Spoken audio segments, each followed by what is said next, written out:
it's not obvious to me that people themselves think that they're valuable all the time. Often they don't think that at all. They certainly don't think that often when they're depressed. They certainly don't think that when they're suicidal. They don't really think that when they're ashamed or guilty or frustrated or disappointed or angry or waking up at 3 a.m. and tormenting themselves with their consciences. They don't necessarily think that when they're fighting with their family or when they're upset at work or, when things go wrong in life. And so it's not so bloody obvious that people are inherently valuable. And then you might also notice that it's kind of easy to think that some people are more valuable than others. It's very easy for human beings to think that about other human beings because no matter where you look in human societies, there are rank orders of value, right? In any hierarchy that we produce that's associated with some ability, we find that some people are so much better at whatever it is that they're doing that it's an absolute miracle, and most people are absolutely dreadful at it.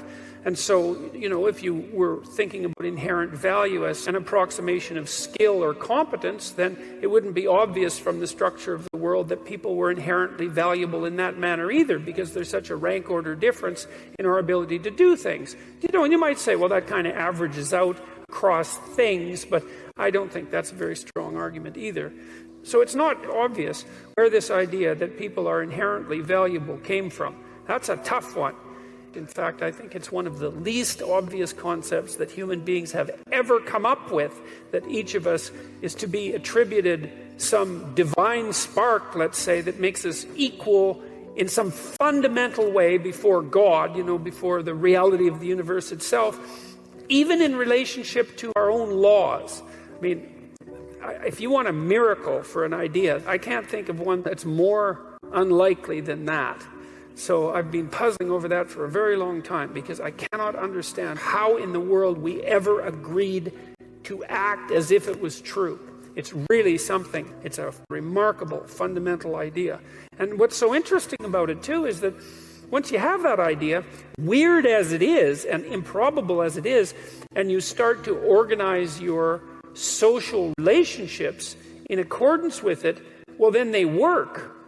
My rule, too, is treat yourself as if you're someone responsible for helping, and it's sort of predicated on the idea that regardless of your inadequacies and your malevolence, which, I'm sure you have many inadequacies and no shortage of malevolence, just like everyone else, regardless of that, you have a moral obligation, so that would be a responsibility, to assume that despite all evidence, that there's actually something of intrinsic worth about you, and that as a consequence, you're duty-bound to treat yourself like that is true.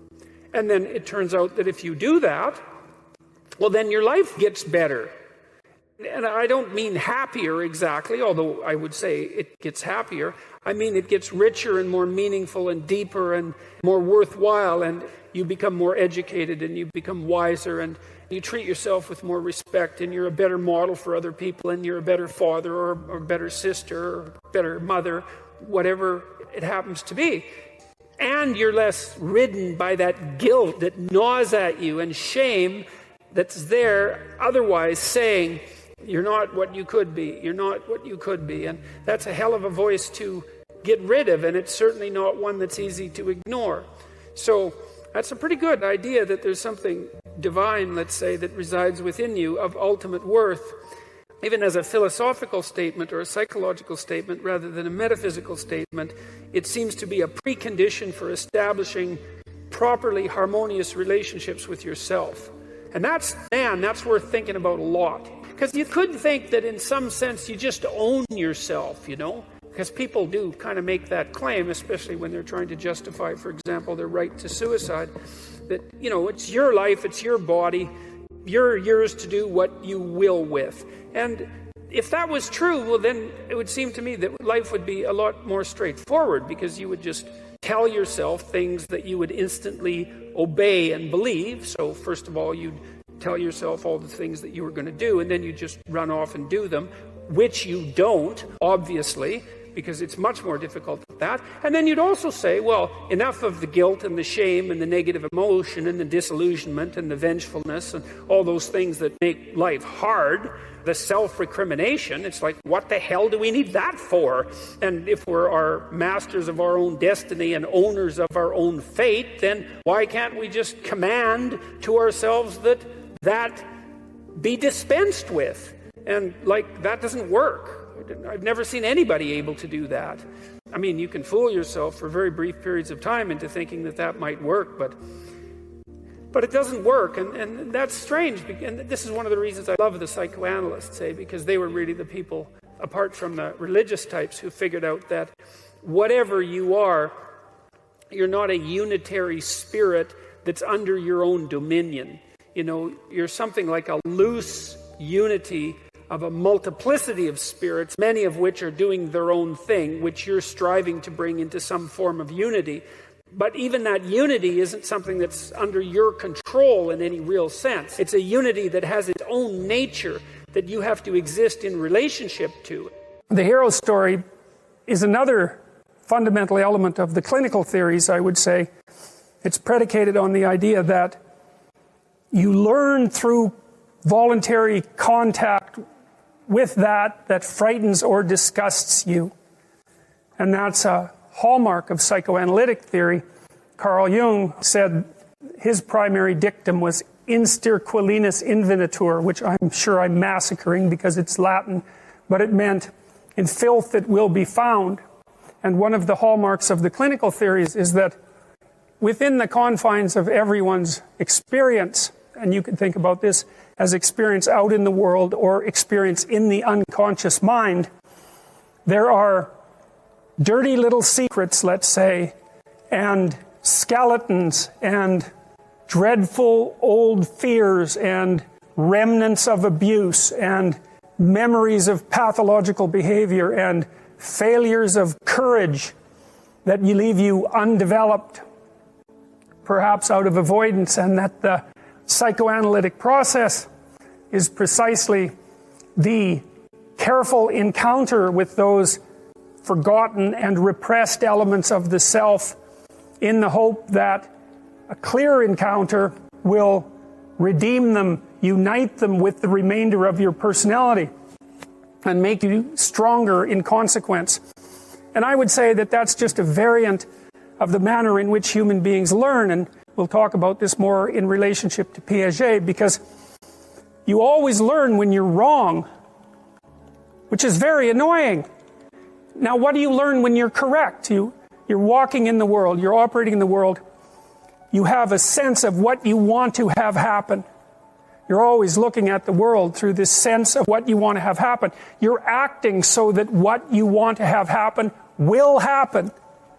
And when it happens, well, then you're happy because, well, first of all, you get what you want, and that's good, maybe, depending on what you want. But it's also good because if you get what you want when you act, then it turns out that your model of how to act is valid, right? The outcome, that you get what you want, indicates no error on the part of your model. But it's very frequently the case that when you act to get what you want, you don't get what you want. And then that's unpleasant because you don't get what you want. But it's even more unpleasant because it brings with it the hint of a suggestion that the manner in which you're construing the world is incorrect at some indeterminate level. So, for example, if you tell a joke at a party, you presume that when they hear the joke, they will laugh.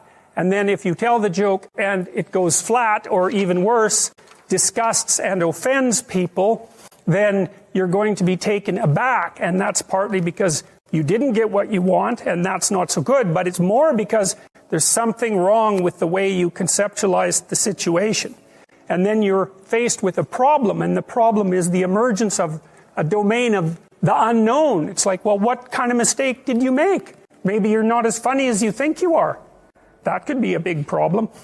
Maybe you're not around people who are the way you think they are. Maybe they don't like you as much as you thought they liked you. I mean, the potential for various paranoid thoughts of increasing severity to come welling up at you in a situation where you make a even a trivial social mistake is quite broad.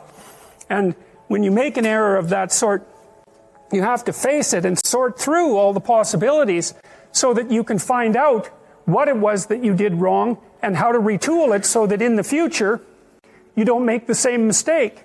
Well, that requires in some sense what you might describe as a journey into the belly of the beast being that place where things have fallen apart and where you're overwhelmed with negative emotion and chaos and confusion. And that's a very old story.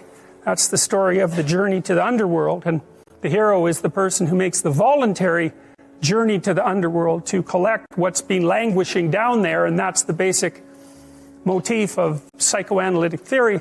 I would say it's the basic motif in some sense of clinical practice, because one of the things that you do as a clinician is find out what people are afraid of and what they're avoiding, and that can be in their past or in their present or in their future. Break it down into smaller pieces and help them devise strategies of approach and mastery, and that improves the quality of their personality and helps develop them into people who won't make the same mistakes over and over again.